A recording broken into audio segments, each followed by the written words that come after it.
o programa que analisa crimes que até hoje deixam dúvidas. Nesta noite, vamos conhecer a história de Jason. Jason é apontado como autor de um crime. Para a polícia, Jason roubou um carro. Alguns indícios vão colocá-lo na cena do crime. Mas ele garante que, por uma infelicidade do destino, estava no lugar errado, na hora errada. Será?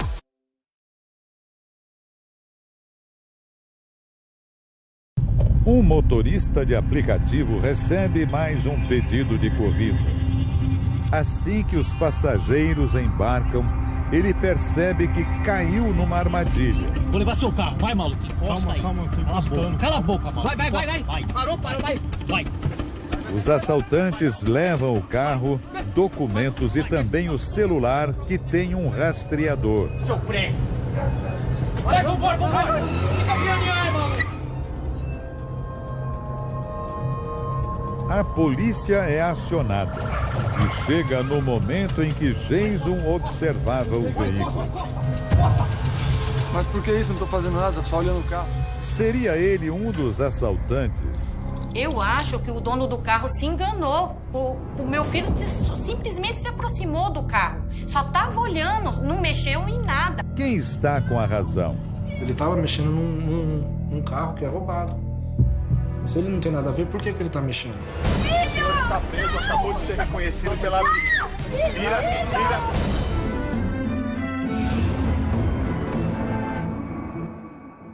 É uma história, será uma história com final inesperado nesta noite, meus amigos. O motorista de aplicativo é vítima de assalto. O ataque acontece na zona leste de São Paulo há pouco mais de 2 anos. Na história que será apresentada a partir de agora, você vai conhecer Silvio. E o modo como Silvio vai lidar com esse roubo é o que vai levar esse caso a ter um rumo surpreendente. Vamos ver como foi esse ataque. Nossos atores profissionais vão reconstituir como foi o crime. Em nome da Justiça. São Miguel Paulista, zona leste de São Paulo. 8 de abril de 2018. Madrugada de domingo. Silvio Torres Ferreira trabalha como motorista de aplicativo. Recebe mais um chamado. Mas esse guarda uma surpresa.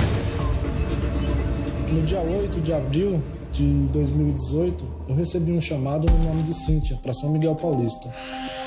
Quando eu cheguei no local, eu vi um rapazinho saindo de dentro de uma residência.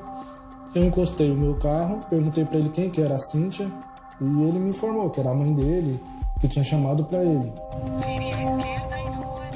Silvio fica incomodado, mas não nega a corrida.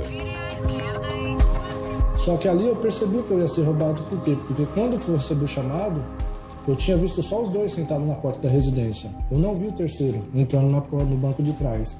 E eu fui tentando enrolar eles de alguma forma, buscando ver se eu via alguma viatura, alguma coisa na rua para mim poder jogar meu carro em cima, sei lá, fazer alguma coisa. Aí foi quando eles mandaram encostar o carro.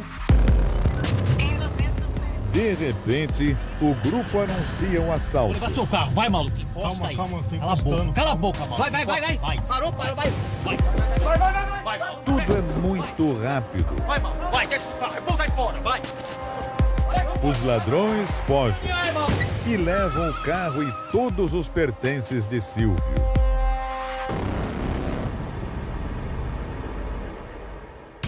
São 10 horas e 37 minutos. Como eu falei, o motorista Silvio foi roubado.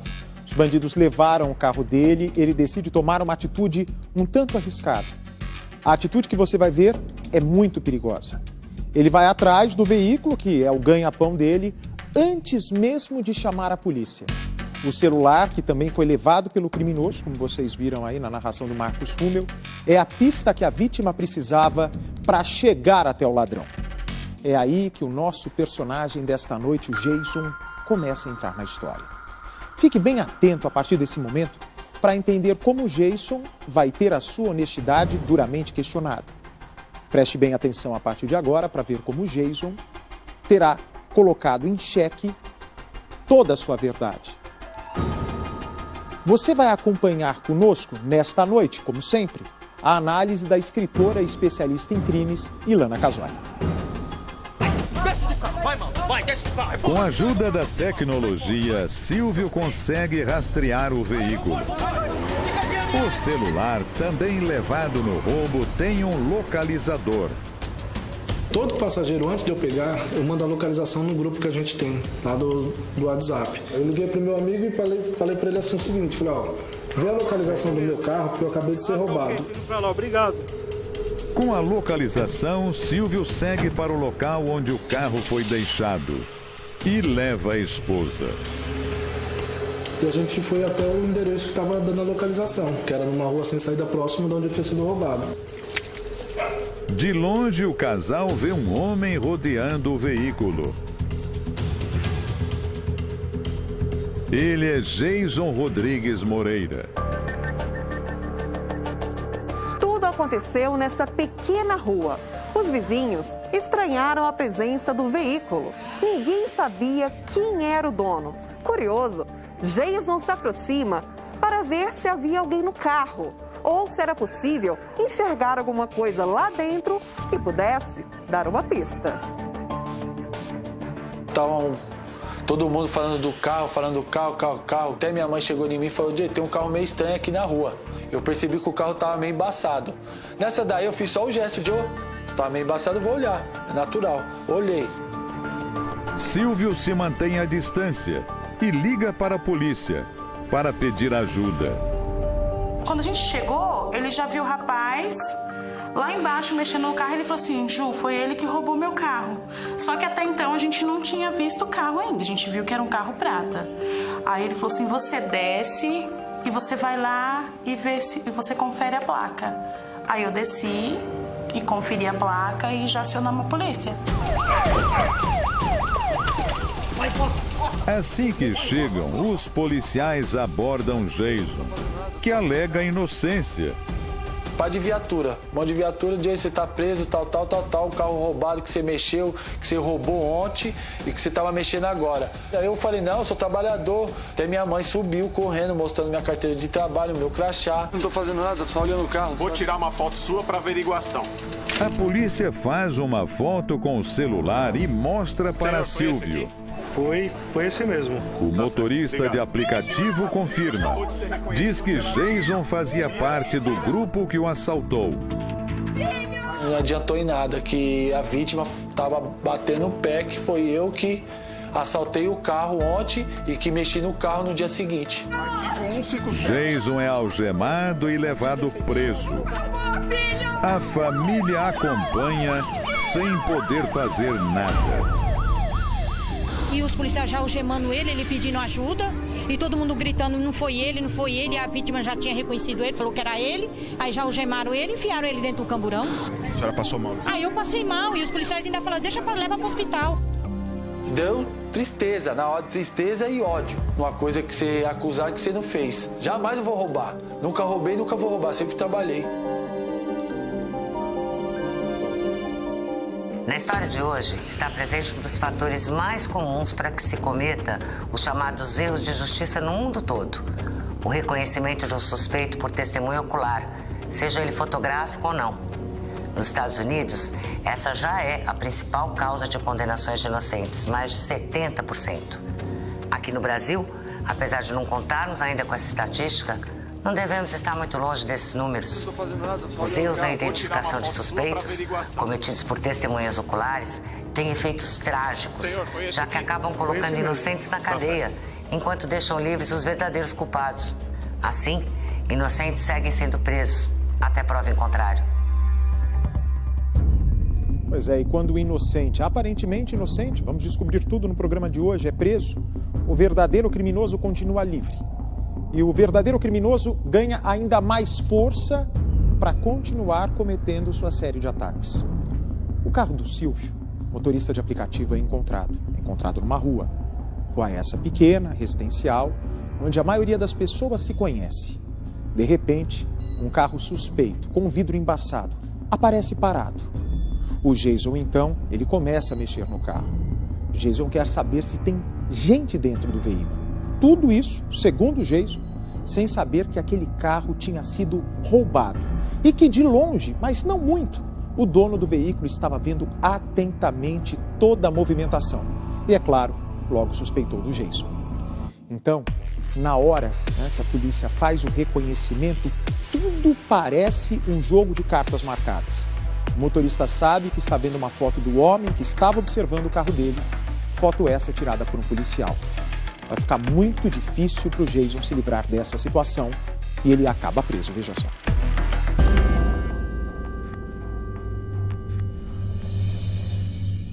Na delegacia, Jason é indiciado por crime de roubo.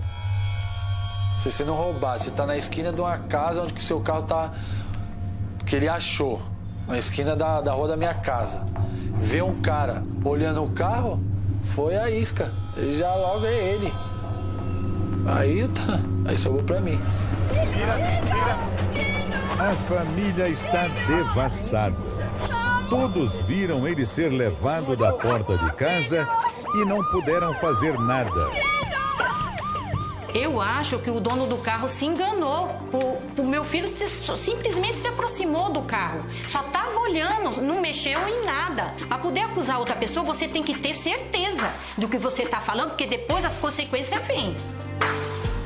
Para a polícia, o reconhecimento feito pela vítima é o suficiente. Foi esse mesmo. Ele estava mexendo num carro que é roubado. Se ele não tem nada a ver, por que ele está mexendo? Não era para ele ter colocado a mão. Se é um carro suspeito na porta da cadeira, aciona a polícia. Por que ele vai mexer? Estou sem step, sem celular, prenderam o som, meus documentos. Quem estava mexendo no carro? Ele. A situação que Silvio presenciou o induziu a apontar Jason como culpado imediatamente. Além disso, o reconhecimento fotográfico do suspeito não respeitou os procedimentos corretos. Para que o reconhecimento fotográfico possa colaborar na solução de um caso, ele deve obedecer às regras para diminuir a possibilidade de erro.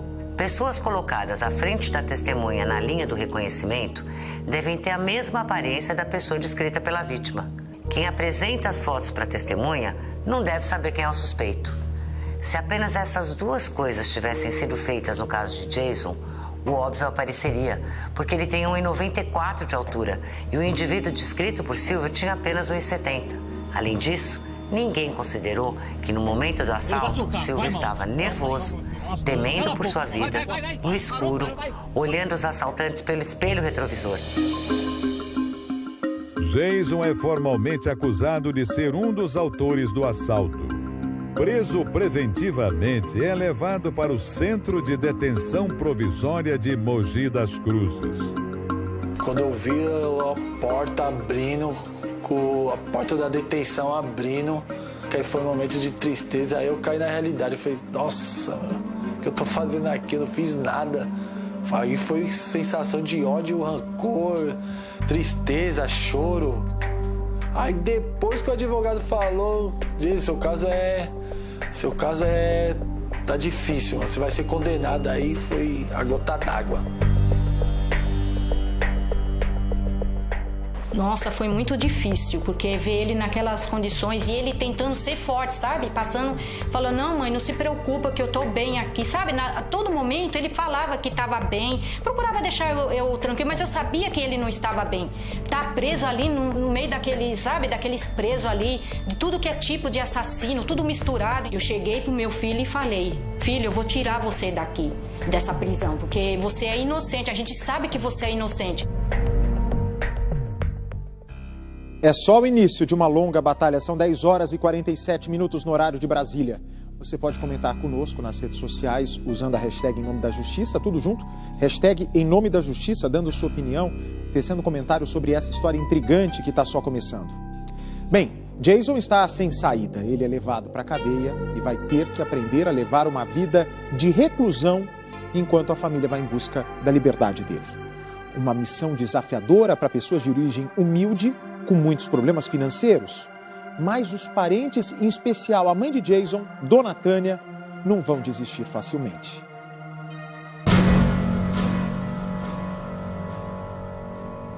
Preso, Jason tenta se adaptar à realidade no centro de detenção.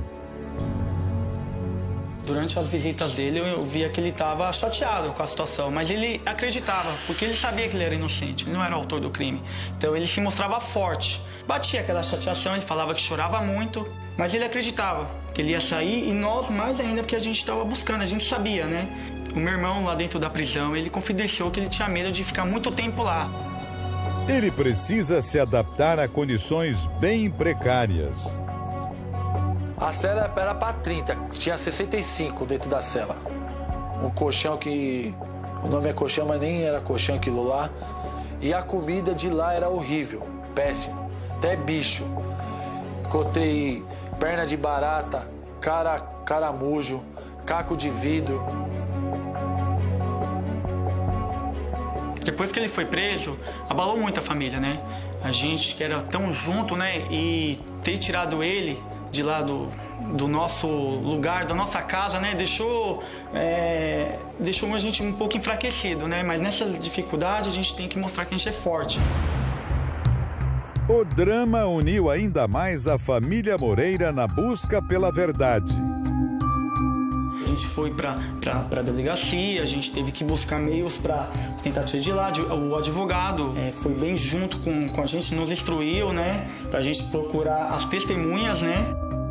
O primeiro passo é procurar ajuda na Defensoria Pública.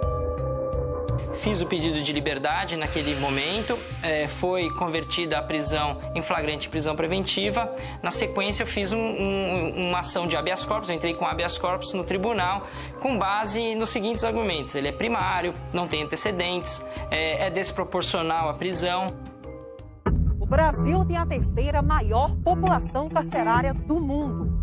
4 em cada 10 presos aguardam julgamento, algo que pode demorar meses, até anos. Um cenário que ajuda a aumentar a superlotação dos presídios brasileiros. A superlotação das prisões brasileiras é um flagelo comprovado em todos os nossos estados, chegando a um excesso absurdo de quase 200%. A credibilidade da nossa justiça também vai de mal a pior. A história de Jason é chocante nesse aspecto. Silvio, a vítima, localiza o próprio carro com a ajuda de um grupo no WhatsApp para só depois contar com a polícia. Faz um reconhecimento induzido pelos próprios policiais como única prova contra um suspeito, Jason. Do outro lado, temos um acusado sem que nenhuma investigação contra ele tenha sido feita. E pior, é a sua própria família que tem que ir sozinha atrás da verdade para provar sua inocência. A família se sacrifica financeiramente. Faz o que pode. Junta tudo que tem. Pede ajuda a amigos e vizinhos para contratar um advogado particular. Eu me interessei pelo caso de imediato. Eu achei estranho. Falei, será que é verdade mesmo o que aconteceu? Será que ele não sabia do crime? Me interessei e eu vi que o pai era humilde e ele não teria condições de pagar os honorários normais de um caso criminal. Reduzi, concordei imediatamente entre os honorários, parcelei para eles, porque eu queria pegar o caso. Pelo simples fato de ele olhar no carro, não seria base, não teria base para condenar. O que aconteceu foi que ele olhou o carro no dia errado e na hora errada. Mas, juridicamente, pouca coisa muda para Jason. O Dr. Caled, que é meu advogado, ele acionou 12 habeas corpus. Os 12 foi negado. Os 12 negado. Aí foi um momento de tristeza mesmo. Aí eu falei, vixe, eu vou ficar. Aí desanimou. Caramba, imagina só o desespero. 12 pedidos de liberdade. 12 momentos de angústia pela decisão do juiz e todos os pedidos negados. A família do Jason segue na luta para tirá-lo da cadeia. Todos têm certeza de que Jason é inocente. Mas como essa família vai conseguir ajudá-lo? Como provar a inocência de Jason agora que ele já está preso? A mãe de Jason, Dona Tânia, faz uma descoberta surpreendente, que vai mudar de maneira brutal essa história. Desesperada, Dona Tânia se transforma numa peça importante da investigação do filho. As visitas do irmão renovam as forças de Jason para conseguir enfrentar os dias difíceis na prisão. O senhor está A mãe não desiste de cumprir a promessa que fez ao filho, de tirá-lo daquele lugar. A gente achou que ia se resolver logo, que o dono do carro ia assim falar, não foi ele, ia voltar atrás. Só que a gente foi vendo que os dias foi passando e ele continuando preso, entendeu? Graças à insistência dessa mãe, a história de Jason pode tomar novo rumo. Eu fui atrás de prova para inocentar o meu filho, como filmagem, testemunha, onde ele passou, né, para ver onde que ele estava, nessa noite que aconteceu. Sai fora, vai! Dona Tânia percorreu várias casas pedindo ajuda aos vizinhos. Queria saber se alguém tinha visto alguma coisa que pudesse ajudar a tirar Jason da prisão. Foi quando ela viu que em uma das casas da rua onde moram havia uma câmera de segurança. A gente estava na rua e viu, as crianças estavam brincando e olhou assim para uma das casas que tem na minha rua, que é a última casa, né? E tinha uma câmera lá. E aí começaram a gritar, gente, tem uma câmera ali. E era onde que pegava, onde tinham deixado o carro roubado. Isso vai salvar o meu filho, vai tirar o meu filho da cadeia. A atitude de Tânia provoca uma grande reviravolta no caso. Nas imagens era possível ver claramente quando o carro chega na rua. E dele saem 3 homens, os verdadeiros assaltantes. Meus pais correram atrás das imagens, desde o começo, acreditando na minha inocência. Foi magnífico, sem palavra para ele, não tenho nem o que... não dá nem para falar. A acusação começou a ruir quando nós descobrimos a fita de vídeo. Ali que começou a cair. Depois que nós conseguimos a fita, eu levei ao fórum, ainda era inquérito policial, juntei junto com o pedido de liberdade provisória, esclarecendo o ocorrido, que não era o autor do fato. O advogado entra com pedido de liberdade provisória para que Jason aguarde o julgamento em casa. No dia que mostraram as imagens mostrando que não era eu, era 3 caras que tinha e não era eu, já foi uma felicidade imensa que tem lá de dentro mesmo que eu fiquei sabendo. Falei, agora eu saio. Mas mesmo com a imagem mostrando os verdadeiros assaltantes, a burocracia é maior. Quando chegou no fórum, na 24ª vara, eu reiterei o pedido e a juíza simplesmente falou assim, aguarde-se a audiência pré-marcada. Mas veja bem, nós estamos em abril, a audiência foi marcada para julho. Ela queria que a família, o réu, todos aguardassem, sabendo que ele era inocente, queria que ele aguardasse até o dia 19 de julho. 3 meses de espera, a notícia frustra a todos. Eu pensei que eles saíam rápido, do dia para o outro, mas o dia ia passando. 1 semana, 2 semanas, 3 semanas, 1 mês, 1 mês e 15 dias, 1 mês e 20 dias. E não saía nunca, com as imagens comprovando que não tinha nada a ver com a história do roubo do carro. Qualquer um pode ser preso no Brasil e, na maioria dos casos, para que isso aconteça, basta apenas ser reconhecido pela vítima. Difícil a polícia se preocupar em buscar evidências mais consistentes que possam corroborar a investigação quando existe uma suposta testemunha ocular. A situação chega a ser tão patética e somos tão órfãos do Estado que Silvio tinha medo até de sofrer represálias dos assaltantes e traficantes, insatisfeitos por terem seus negócios interrompidos pela repercussão do caso. Bem, minha gente, são 10 horas e 57 minutos no horário de Brasília. Nós estamos aqui ao vivo justamente para que você possa comentar o programa de hoje conosco. Hashtag em nome da justiça. Tudo junto, hashtag em nome da justiça. Dê sua opinião sobre mais essa história intrigante. Sua mensagem pode aparecer aqui no rodapé da tela. Jason, um rapaz sem antecedentes criminais. Ele está preso. Mas a mãe dele encontra, como vocês viram, as imagens de câmera de segurança que mostram os 3 verdadeiros assaltantes que pegaram o carro. A análise das imagens prova que nenhum desses 3 homens é o Jason. Bom, se nenhum desses 3 homens é Jason, por que esse rapaz continua preso? Por que a burocracia da justiça brasileira faz com que o rapaz que não aparece na cena do crime, no exato instante em que o carro é levado, permaneça na cadeia. Como será que vai ficar o psicológico de Jason? Como vai ficar o emocional da mãe de Jason? Como mudar essa situação? Continue acompanhando Em Nome da Justiça. A revelação das imagens da câmera de segurança ganha espaço na mídia. A divulgação dos verdadeiros assaltantes e o fato de Jason continuar preso provoca grande repercussão. A delegacia que investigou o caso recebeu denúncias sobre os suspeitos de envolvimento com o roubo do veículo. 3 rapazes foram presos e identificados como sendo os que aparecem na imagem saindo do carro. Eles foram indiciados pela Polícia Civil, que já solicitou a prisão preventiva deles. Ao ser efetuado o interrogatório dos 3 indivíduos, eles confessaram a prática do crime, contaram em detalhes a ação criminosa e disseram claramente que Jason não tinha nada a ver com esse crime. O planejamento foi pelos 3 e a execução feita pelos 3.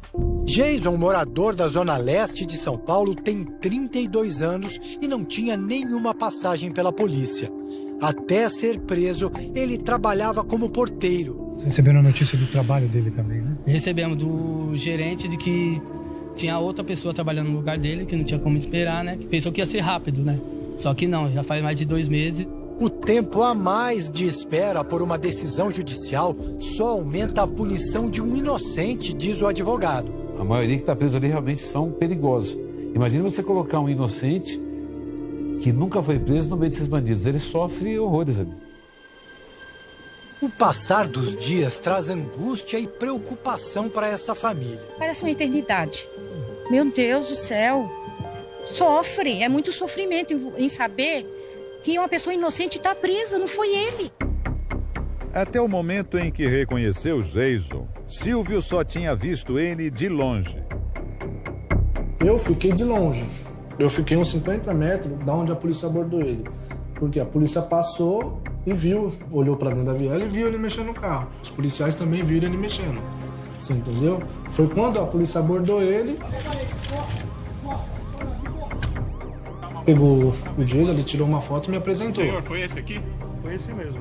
Tá certo, obrigado. Ele já tá algemado e tá dentro da viatura. Aí eu falei, então porque ele tá mexendo num carro roubado. Na minha opinião, o Jason não é injustiçado, porque ele tava mexendo num carro roubado, entendeu?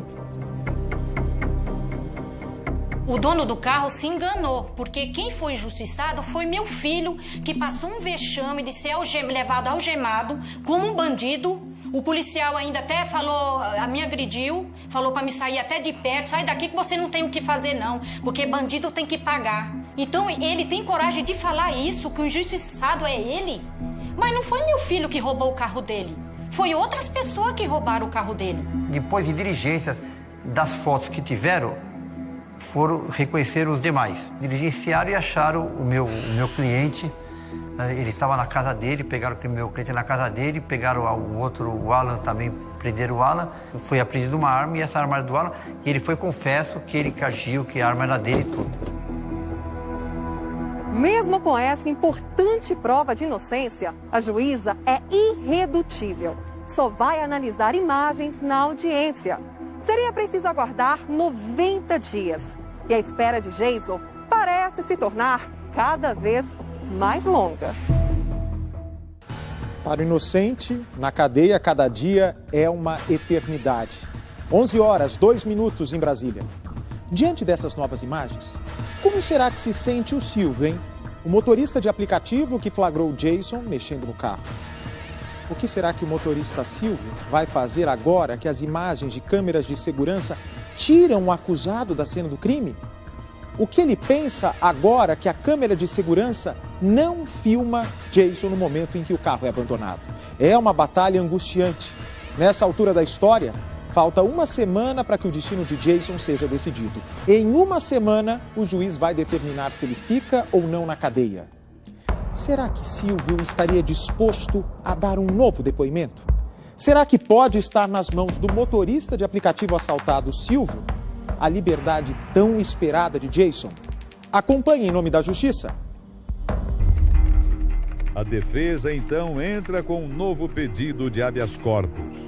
Para a defesa, o reconhecimento dos 3 rapazes pela vítima é uma nova prova considerada importante para reverter a prisão de Jason. Em uma semana, Jason terá uma nova chance de conseguir a liberdade. É quando haverá mais um julgamento de pedido de soltura, agora com a nova prova para que seja analisada pelos desembargadores do Tribunal de Justiça. O habeas corpus foi negado a liminar. Começamos a fazer uma investigação paralela. Uma denúncia anônima chegou ao conhecimento do delegado do 22DP, que era o responsável pelo inquérito. Foi aí que me falaram. Nós achamos a vítima, só que a vítima não quer voltar atrás, que ela está com medo de ser processada. Porque ela poderia responder por falso reconhecimento, por danos morais, indenização. E aí tivemos que fazer um acordo, prometer para a vítima que nós não íamos abrir processo criminal contra ela, para que ela se pudesse vir e reconhecer os verdadeiros autores. Na época, Silvio deu entrevista. Com medo, o motorista não mostrou o rosto, mas falou sobre ser chamado para reconhecer o erro. Após a prisão dos 3 suspeitos, o motorista retornou à delegacia. O investigador me ligou e falou: você pode comparecer na delegacia? Eu falei: posso. Aí me deu a foto dos 3 e os nomes dos 3. Aí foi quando eu conheci, eu vi que realmente tinha acontecido um engano. Hoje ele fala sem medo. Reconhece o equívoco motivado pela pressa e pelo estresse. Quando eu fui na delegacia, passou uns 15, 20 dias, o investigador me ligou. Aí quando eu cheguei na delegacia, ele falou: Silvio, o negócio é o seguinte, os caras que te roubou, eu tenho os 3 aqui. Aí mostrou a foto dos 3. Ali sim eu reconheci os 3, porque até então o Jason era culpado. Enquanto não me mostrasse quem me roubou, pra mim ele era culpado, por estar mexendo no meu carro. Aí ele me mostrou o vídeo, falou: ó, quem te roubou é esse, esse, esse. O nome dos 3. Ali sim eu percebi que tinha cometido um erro. Aí eu falei: não, já que se eu errei, eu vou tentar corrigir, vou tentar ajudar da melhor forma para tirar ele de lá. Você entendeu? Tanto é que eu colaborei em todo momento. Os erros nesse caso se acumularam desde o princípio, um após o outro. Primeiro, foi providenciado o reconhecimento fotográfico do suspeito, totalmente nulo pela lei. Depois, Jason teve que se render à lentidão da justiça. Por fim, mas não menos importante, temos uma vítima com medo, que só acreditou na inocência de Jason quando a polícia o convenceu disso. A mesma polícia que havia garantido que ele era o culpado. Aqui temos 2 vítimas do sistema, Jason e Silvio, que foram obrigados a fazer um acordo para que fossem reconhecidos os culpados e a verdade fosse esclarecida. A polícia tinha que ter investigado mais, entendeu? E a gente viu que eles não estavam muito assim, a fim de investigar e ir a fundo, entendeu? É uma coisa assim, um descaso, entendeu? Por nós ser pobre, principalmente pobre, da Zona Leste, né? Então eles acham que eles não procuram investigar. Então, se a vítima falasse que foi José, João, poderia ser qualquer um. Ou seja, qualquer pessoa hoje no Brasil pode ser presa. É só a vítima se confundir, uma pessoa ser roubada e logo passar uma outra parecida, é aquele, pronto. Não existe investigação. Que caso, né, minha gente? Quando parece que nós estamos nos aproximando do desfecho da história, da tão sonhada liberdade do Jason, outro obstáculo aparece. Enquanto tudo parece caminhar, não é? Mais uma vez para provar a inocência do Jason, principalmente depois da divulgação do vídeo, que mostra os verdadeiros assaltantes, uma nova informação chega até o motorista Silvio. O que o Silvio descobre vai levantar uma nova suspeita, mesmo com a palavra de Jason e do seu advogado, que não iriam processá-lo. Silvio fica com a pulga atrás da orelha, para atrapalhar ainda mais esses planos de liberdade do Jason. Vamos entender que desconfiança é essa. Porque Silvio, quando estava prestes a colaborar, dá um passo para trás. Vamos aproveitar também para repassar alguns detalhes, alguns pontos importantes da história dessa noite. Acusado de participar de um roubo de carro, Jason é preso preventivamente. A vítima diz ter certeza de que ele participou do assalto. Tânia, mãe do rapaz, persiste. busca por provas e consegue imagens de uma câmera de segurança instalada na rua onde a família mora. As imagens trazem um alívio. Flagram os verdadeiros assaltantes. Tânia tem em mãos a prova que pode libertar o filho. Silvio fica incomodado com a situação e surge uma suspeita. Os verdadeiros assaltantes seriam conhecidos de Jason. Eram rapazes da região. Jason seria um comparsa? O Jason sabia quem eram as pessoas que tinham roubado o carro dele. Só que ele não quis falar. Então, meu marido, até então, para o meu marido era o Jason. Mas não tinha como falar que não, porque ele não entregava. A gente só ficou sabendo mesmo por causa do vídeo. Senão, até hoje, ele estava lá. As dúvidas de Silvio se tornam ainda mais fortes quando ele descobre uma atitude estranha do grupo de assaltantes. Os rapazes moravam na vizinhança onde o carro foi encontrado. E antes de serem considerados suspeitos pelo crime, chegam a oferecer ajuda financeira à família de Jason. Segundo as informações que eu tenho, esses mesmos que me roubou, continuou, ajudando ele de alguma forma. Ele tem um filho pequeno, dando fralda, dando dinheiro. Poxa, se ele está aceitando isso, o que eu não entendi é o porquê que ele está pagando esse preço. Tá preso com um filho pequeno, começou a trabalhar e ele sabe quem foi. Por que ele não fala? Por que ele não dá nomes? Coloca aí uns 14 dias, os meninos que assaltaram o carro foram em casa dando ajuda de custo para os meus pais. Meu pai não quis no primeiro ato. Só que depois que teve a visita tudo, falei para pegar. Deram uma quantia de R$100. Só que mais para frente, quando divulgaram as imagens das câmeras, mostrando que eu não tinha nada a ver, mostrando eles que tinham os verdadeiros culpados, eles sumiram. A dúvida persiste. Qual a relação de Jason com os 3 assaltantes? Sim, eu conheci os 3 caras que roubaram o carro. Os 3 moram tudo na região. E é coincidência, eu acho que é coincidência deixar o carro em frente de casa. Agora, que eles roubavam ou não, um roubava, os outros 2 já não conheciam muito bem. Foi um choque em saber que uma pessoa conhecida estava envolvida, entendeu? Só que, por outro lado, foi uma salvação, porque a gente, já tinha já tinha reconhecido uma pessoa, entendeu? Para nós. Murilo Bastos é investigador. Ele colaborou para inocentar Jason. Dentro dos sistemas da polícia, colocamos a geolocalização e eles moravam muito próximos um do outro. E geralmente os criminosos eles atuam num raio que não é muito longe da sua residência.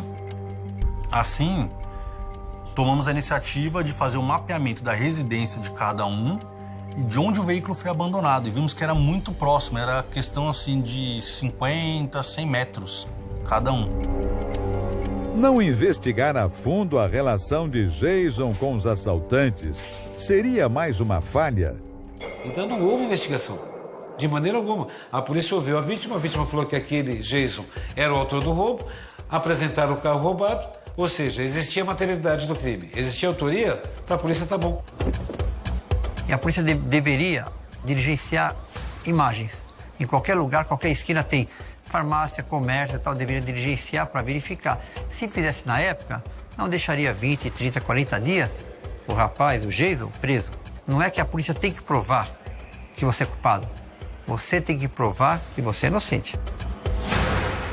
Se meu filho soubesse quem tinha roubado o carro, sim, ele falaria sim, ele não ia pagar por uma coisa que ele não fez. Ele ia falar quem era. Ele não ia ficar lá na cadeira por uma coisa que ele não fez. No caso do Jason, a investigação só foi realizada depois que a família conseguiu reunir provas da inocência, o que traz uma série de dúvidas. Por que os investigadores nunca foram conversar com a mulher que solicitou a corrida? Ela poderia conhecer os ladrões? Por que o trajeto registrado no aplicativo não foi verificado? O que ninguém consegue entender é o fato da polícia não ter procurado as imagens das câmeras de segurança, para ver quem eram as pessoas que deixaram o carro ali. Ninguém se interessou em saber se haviam impressões digitais de Jason dentro do veículo.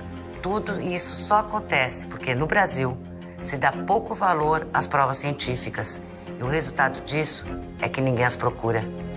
O que é uma pena, porque são só elas que condenam ou absolvem com objetividade. Infelizmente, aqui no Brasil não existe investigação. Não existe. A pessoa é autuada em flagrante por quê? Uma vítima aciona a polícia chega, leva o caso para a delegacia, o delegado autua. O delegado apenas ouve as partes e manda para fora. Tudo isso que aconteceu abalou minha família de uma tal maneira que meu pai, minha mãe, meus irmãos não estavam comendo, meu pai não estava indo trabalhar triste, meus irmãos também indo trabalhar triste, às vezes meu irmão nem ia trabalhar.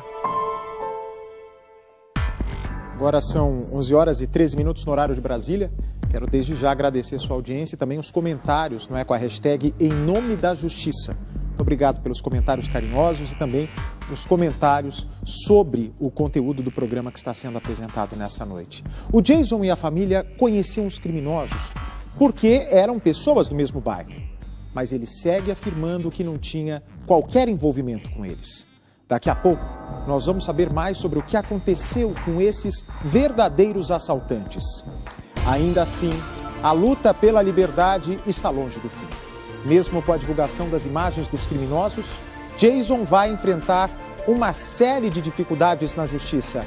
A cada passo do seu advogado e da promotoria, aumentava-se a angústia pelo que determinaria o juiz. Mas a cada dia, na verdade, a cada hora, a cada minuto, parecia ficar mais distante o desejo de liberdade de um homem que, desde o início, garantia ser inocente.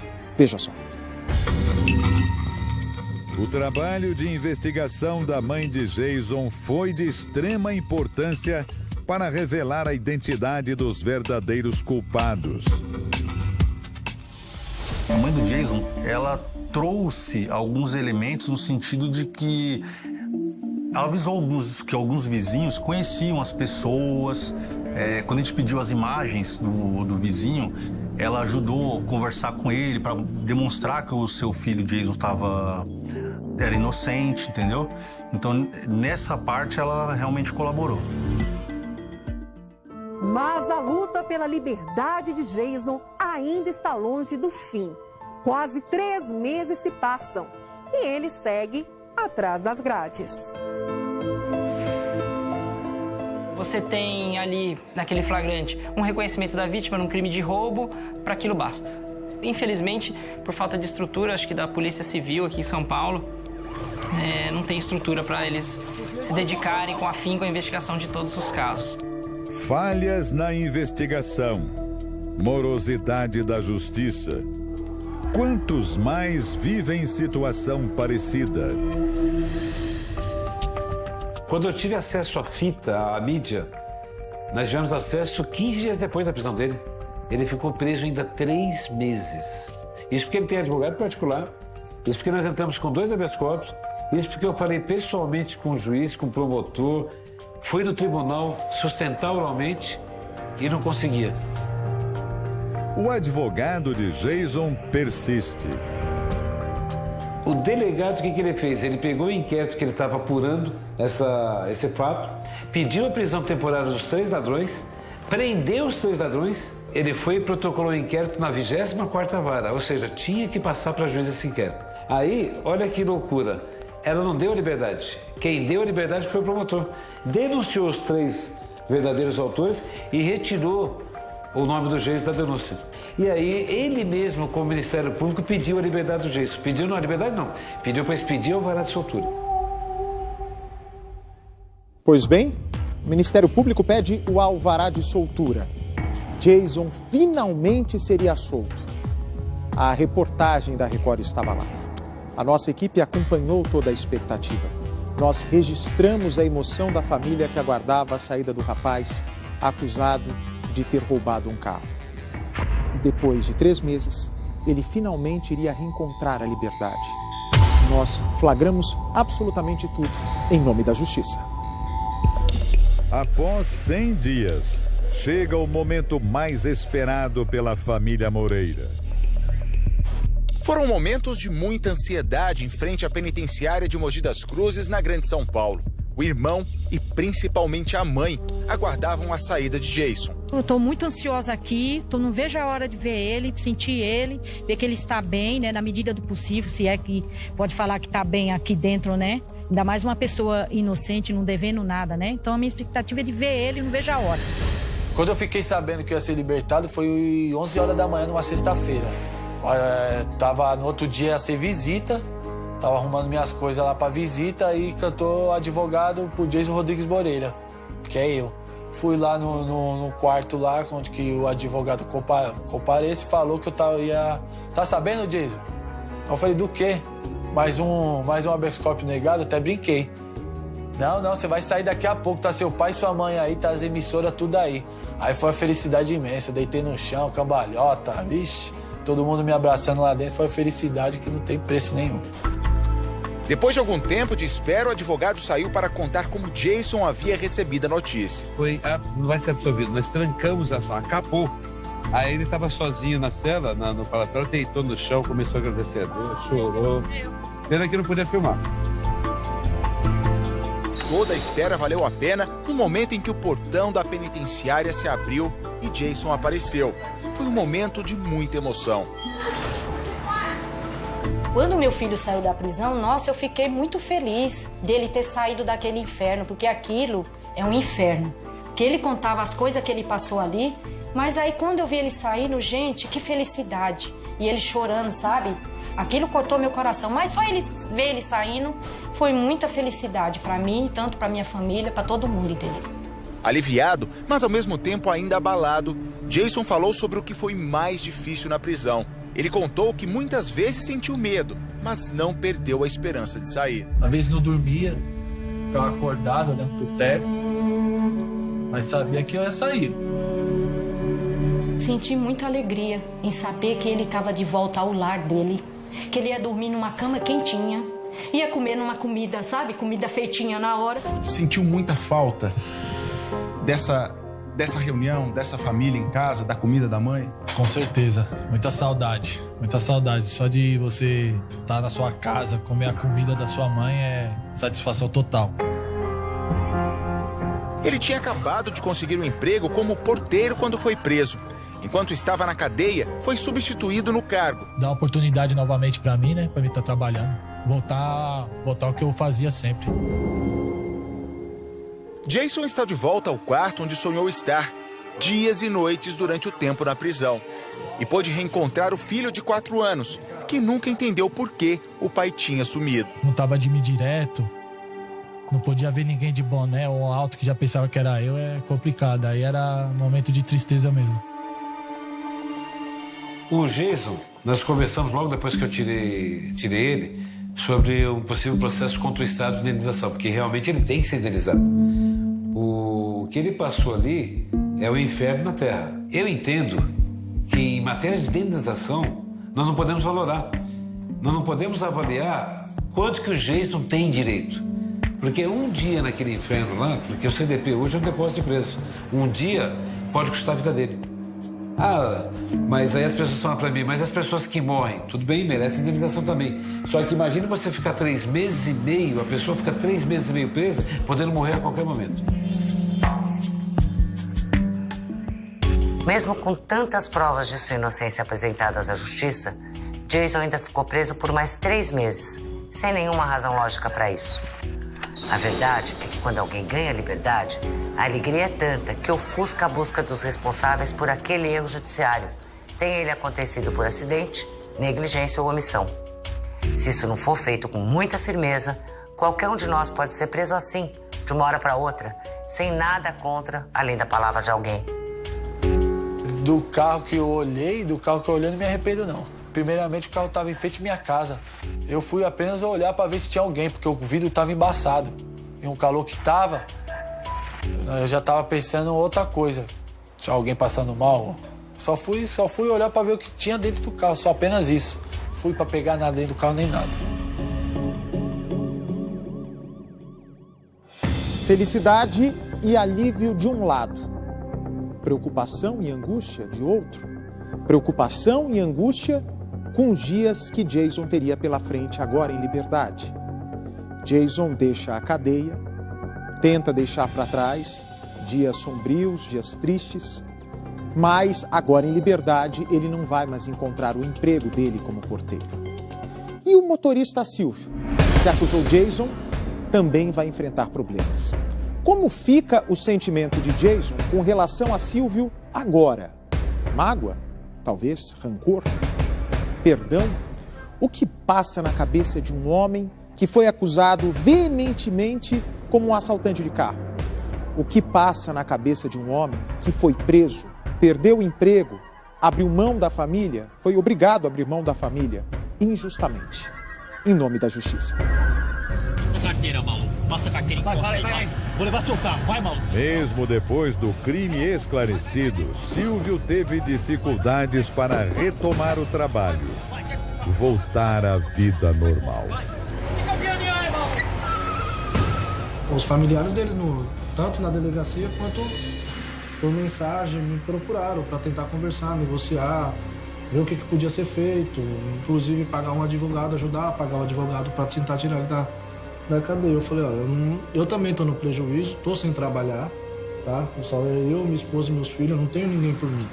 Eu sou o homem da casa, eu que tenho que correr atrás. E eu estou parado devido a tudo que aconteceu. Vai, maluco, encosta aí. Calma, cala a boca, maluco. Vai. Parou, vai. Do carro ser roubado, que foi em abril, ele voltou a trabalhar, foi no dia 28 de dezembro, ele começou a trabalhar de novo. Nesse período que ele ficou sem o trabalho, foi muito difícil, porque a gente dependeu muito da família, né? Então, a mãe dele ajudava de um lado, minha mãe, os meus irmãos. Meu marido ficou muito abalado com o assalto. Tanto é que ele não consegue mais trabalhar de madrugada. Vambora! Fica vindo aí, maluco!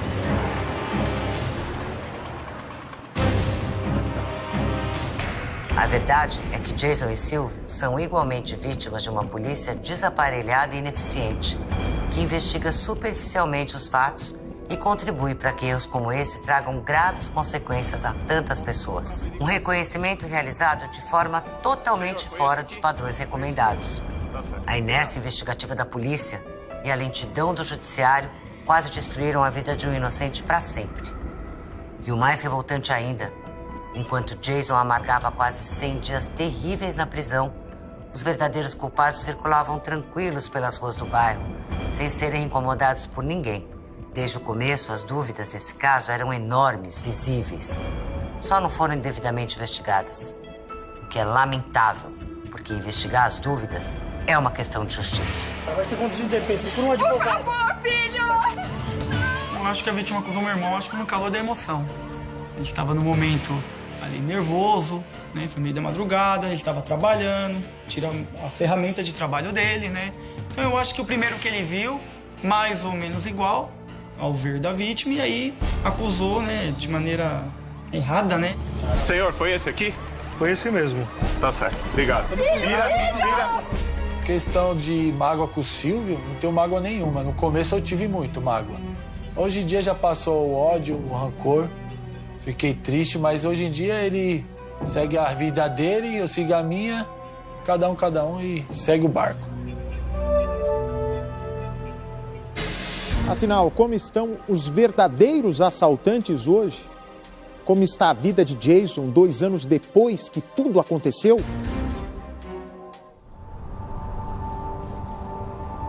Viemos até a zona leste de São Paulo para descobrir como anda a vida do Jason hoje, 2 anos depois de deixar a cadeia. Jason ainda aguarda o resultado do pedido de indenização contra o Estado. Mas você acha que dinheiro recompensa?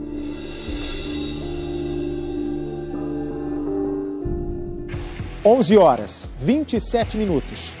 Você vai ver em instantes. Em nome da justiça.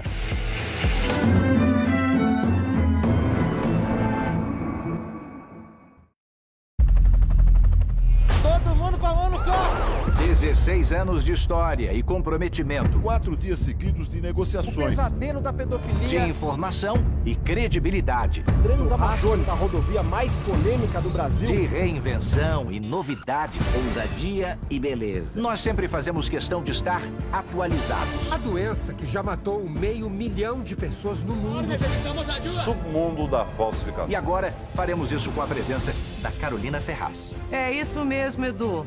Nós e o nosso grande time de profissionais estamos prontos para continuar levando a qualidade do Domingo Espetacular até vocês. Nossos repórteres percorrem desmanches. Grandes reportagens. E aqui na trilha a gente já começa a encontrar os primeiros destroços. As principais notícias do Brasil e do mundo. Aqui no Japão, aqui em Portugal, aqui nos Estados Unidos. Comportamento, cultura, entretenimento. Calma, eu vou te devolver, tá aqui, ó. Conta 6 portas. 6 portas. Um programa de cara nova. Olha que espetacular, estamos chegando. Com um cenário novo. Muito mais espetacular. Porque aqui o nosso compromisso é levar o melhor conteúdo até você. Se você já baixou o Play Plus e tá curtindo aí, tem muito mais te esperando, viu? Assine agora. É fácil, rápido e seguro. Desperte o detetive que há em você. Preste muita atenção. Entendi. O que está na mão da nossa nova amiga? Vamos procurar. Sim, é uma lupa. Ela também tem um caderno e uma caneta. Certo? Mira, mira, mira, mira. Você consegue adivinhar o que ela faz? Faça perguntas, fique atento, siga a intuição. Boa sorte! Fique ligado nas pistas. Investigar!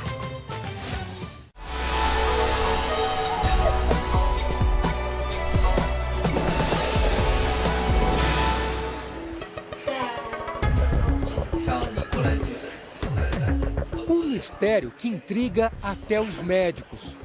Como é possível uma mulher ter envelhecido 40 anos em poucos dias? O tempo acelerou rápido demais para a chinesa Hu Juan. O que aconteceu com ela tem nome: cutis laxa, uma doença ainda pouco conhecida. Hu Juan está numa estatística rara. Ela é a única pessoa na China a enfrentar essa doença e uma das poucas pessoas no mundo também. Apenas 10 sofrem da mesma realidade que ela. Por isso, os médicos pouco estudaram essa doença e não conseguem responder para Hu Juan todas as dúvidas que ela tem. Uma dor que parece ainda não ter passado. Os exames comprovaram que o envelhecimento está apenas na pele. O organismo da chinesa é normal, como o de uma mulher de 29 anos. Mas o que aconteceu com a pele ainda é uma dúvida. É possível que ela volte a ter a aparência de 29 anos? A resposta é curta e desanimadora. Não tenho esperança. O médico duvida. Hu Juan, não. Eu acredito na mudança, diz Hu Juan antes de ir embora do hospital. O futuro de Hu Juan ainda é incerto. Quantos anos ela vai conseguir rejuvenescer?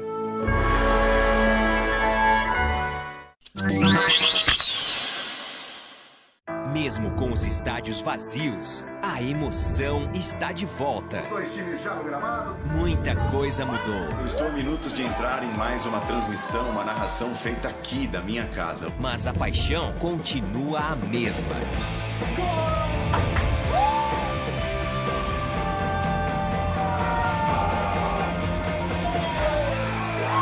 Separados, mas juntos, vamos vencer. Quem assinou já sabe, o Play Plus tem muito mais te esperando. Assine e crie sua própria playlist com programas da ESPN, Play Kids e Record TV. Tem novelas, filmes, séries, realities, documentários e conteúdos exclusivos Play Plus. Tudo para você curtir quando, onde e como quiser. E olha, tem muita novidade chegando por aí.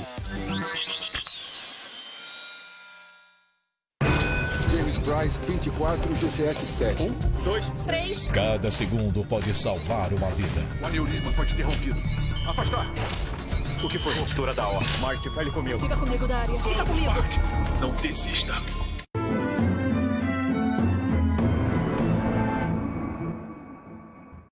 Tamanho pelo mesmo preço de outros cremes. Então não esqueça, hein? O anti-rugas é o vermelho. Novo Teatrical com células tronco. James Bryce 24 GCS 7. 1, 2, 3. Cada segundo pode salvar uma vida. O aneurisma foi interrompido. Afastar. O que foi? Ruptura da aorta. Marty, fale comigo. Fica comigo, Daria. Fica comigo. Não desista.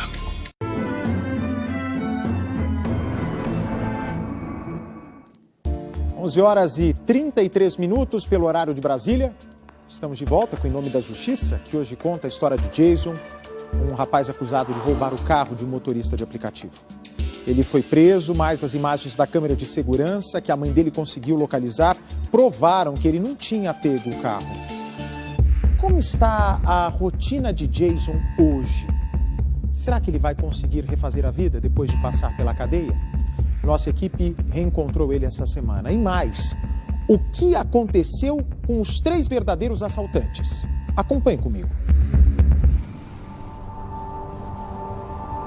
Viemos até a zona leste de São Paulo para descobrir como anda a vida do Jason hoje, 2 anos depois de deixar a cadeia.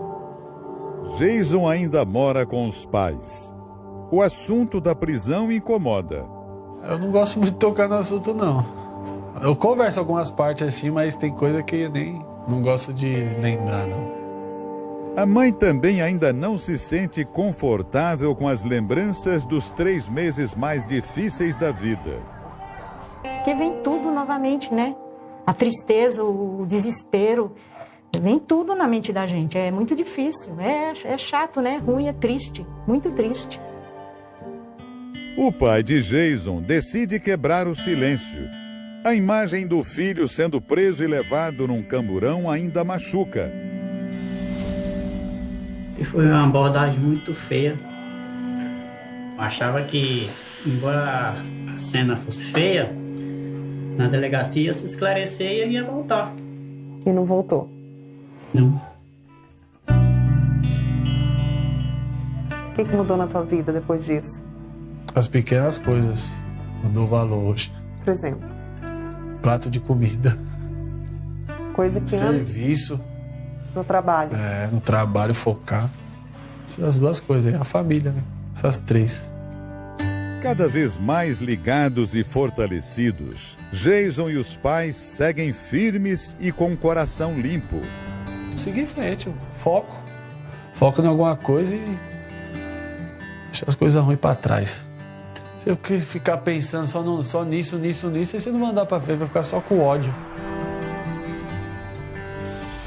Os verdadeiros assaltantes foram julgados e condenados a 5 anos e 4 meses de prisão cada um. Leonardo Ribeiro Melo e Luan Baleiro da Silva estão presos desde abril do ano passado, na penitenciária de Oswaldo Cruz, no interior de São Paulo. Já Felipe Bertoldo da Silva Macedo está na penitenciária de Marabá Paulista, também no interior do estado, desde janeiro desse ano. Jason ainda aguarda o resultado do pedido de indenização contra o Estado. Mas você acha que dinheiro recompensa? Pra falar a verdade, não. Mas é o que dá pra fazer, né? Alguma coisa tem que ressarcir, né? Pagar o prejuízo, o sofrimento de muito tempo, né? Quando você foi preso, você estava trabalhando na portaria de um hospital. Sim. E agora você está montando um bar. Isso. Você está entrando de sociedade com um amigo. Um colega meu que está me ajudando e bastante. Ele entra com a verba e você está entrando com o trabalho. Isso. Ter um bar era um desejo antigo do Jason. Ele está empolgado com a nova vida. E você tá com a mão na massa também, Jason? Nós faz o possível, né? Apesar do braço machucado aí, mas nós tá indo aí, todo vapor. É a realização de um sonho ter seu próprio negócio?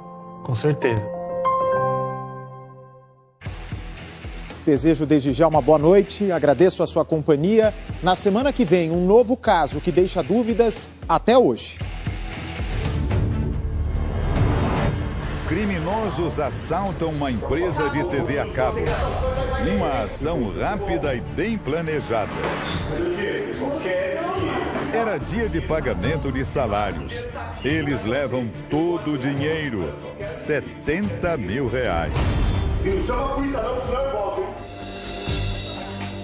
Os funcionários desconfiam do comportamento de um colega, Rafael. Foi quando começou o tormento na minha vida. E uma foto em uma rede social aponta para mais um suspeito, Tiago. Uma testemunha pegou uma foto minha, levou para a delegacia, depois de 3 dias, e falou que essa pessoa sou eu. Esse aí é primo da minha esposa. Será que as provas são suficientes para concluir esta investigação? Em Nome da Justiça, quinta-feira ao vivo às 10h30 da noite.